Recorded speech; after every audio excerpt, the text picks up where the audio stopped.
I'm Yvonne Dixon, one of the wedding editors. This is the podcast where we talk about weddings honestly. The beautiful bits, the stressful bits, the things no one tells you, and the decisions that can save you time, money, and quite possibly your sanity.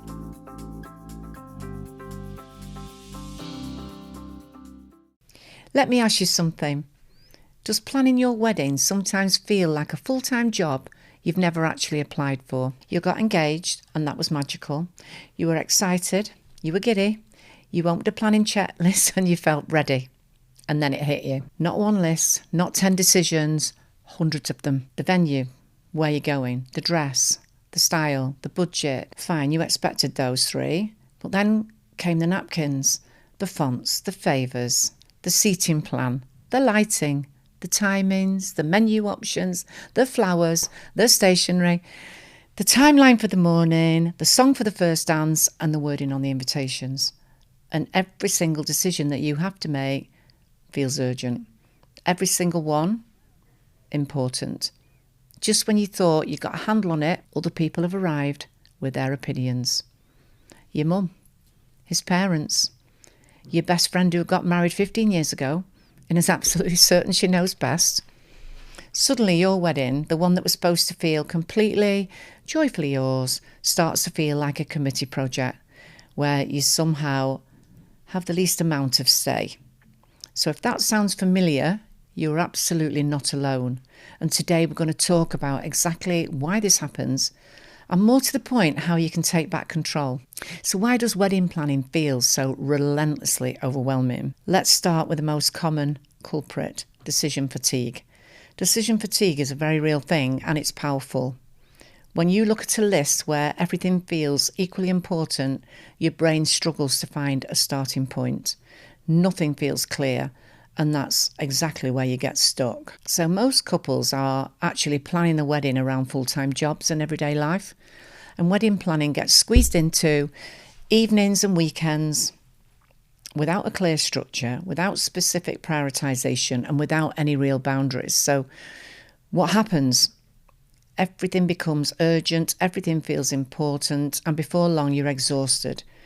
Not because in isolation planning a wedding is impossible, but because you're trying to do it all at once. And then we've got the opinions problem. Weddings do seem to invite input from absolutely everyone. Family, friends, people who planned the weddings, like I say, a decade and a half ago and haven't got a clue about current trends. People who've got really strong feelings about your guest list, your dress, how much you should spend, and your choices. And most of these opinions come, you've not even actually asked for them.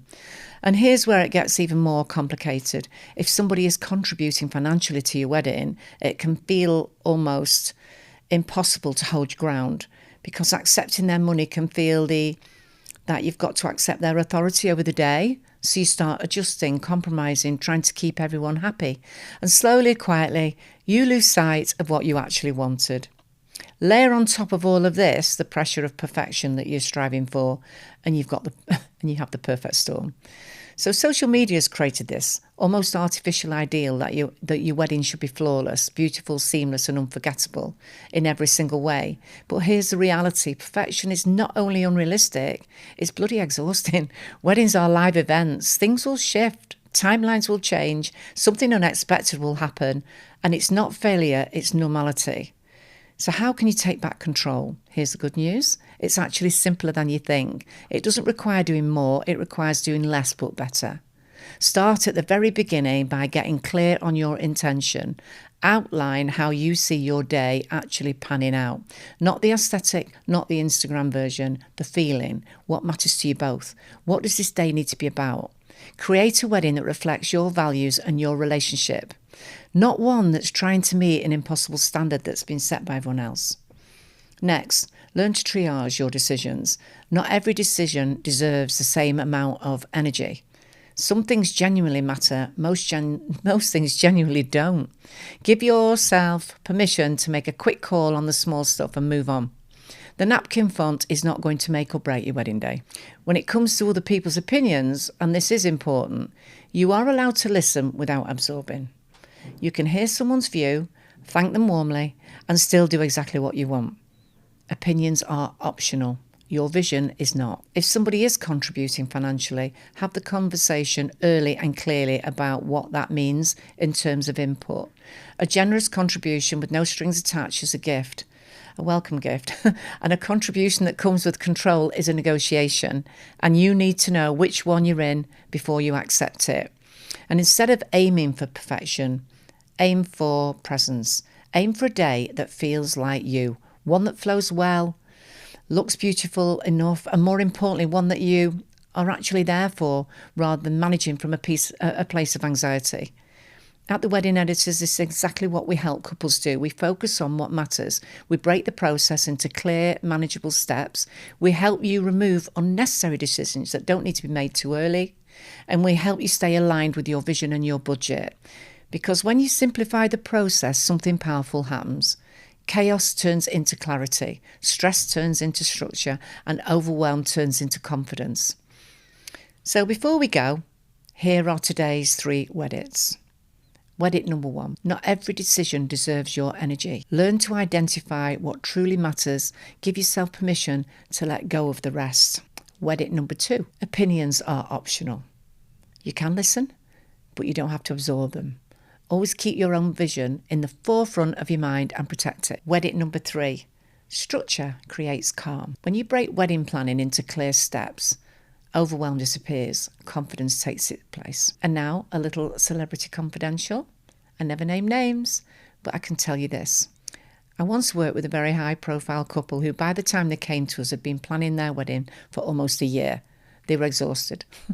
They'd taken on feedback from virtually everyone around them, family, friends, even people on the periphery of their world. And the wedding they were now planning looked almost nothing like the one they originally wanted. It had grown. It had shifted.